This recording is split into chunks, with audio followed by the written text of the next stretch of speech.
Hi there, fellow entrepreneur.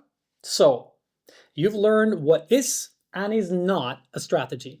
And I have taught you my framework for how you can create a real strategy in 4 simple steps. The 5th step is iteration. Remember when we talked about waterfall versus agile software development? So regardless of what style that you choose when creating your strategy, the reality is that the world changes.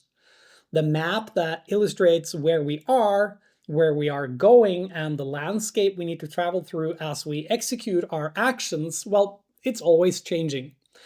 As we take action, such as hiring more people or outsourcing certain tasks or other things, they change, such as, us getting funding, or we discover that conditions around us change because our actions of our customers or our competitors, or bigger market shifts driven by things outside of our control.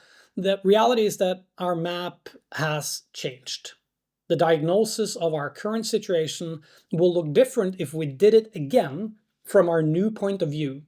And this means we more likely than not should do an iteration of our strategy. If our goals have shifted, or the actions we had to take or plan to take looks different than before, acting according to an outdated strategy is dangerous. It means there is misalignment between our plan and the reality we find ourselves in. So smaller shifts, temporary changes can possibly be addressed by our team following our set directions, the wiggle room that our guiding policy has granted us.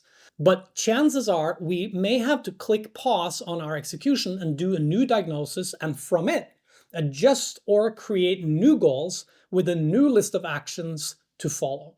Doing the strategy work according to this framework will already give you superpowers compared to most businesses out there. It's silly but true that most businesses actually fumble around in the dark, lacking a real strategy. But since you know better, and you hopefully will create such a strategy, the second superpower and a key competitive advantage you can give yourself is to also iterate on your strategy by doing this work again, and preferably before it becomes too invasive. You can do this on a regular cycle to catch the changing dynamics and implement an adjusted strategy so that the process becomes natural and easy for you and your team.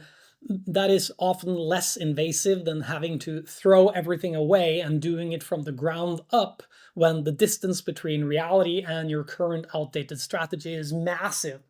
So this iterative process may become a key advantage of your business. Many smaller companies, in fact, have their agility and ability to act quickly during changing market dynamics as a key strength.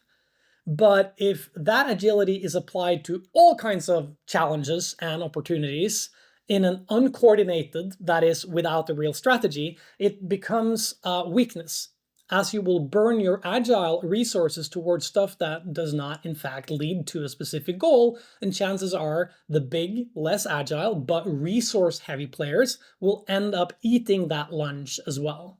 So if you want to succeed faster, do the strategy work and iterate on it with a sensible frequency so all your actions are coherent and taking you a step closer to the goals you actually want to achieve. Do not have goals listed or actions in motion that you do not seek to achieve and perform. I hope that this has been insightful and useful for you, and I look forward to hearing from you in our community or in a dedicated workshop. If you have proposals for improvement, please tell them to me.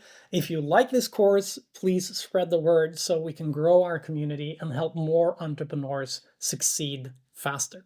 So until next time, I wish you a strategic day. That means you have a goal for today and a list of actions to make that goal reality.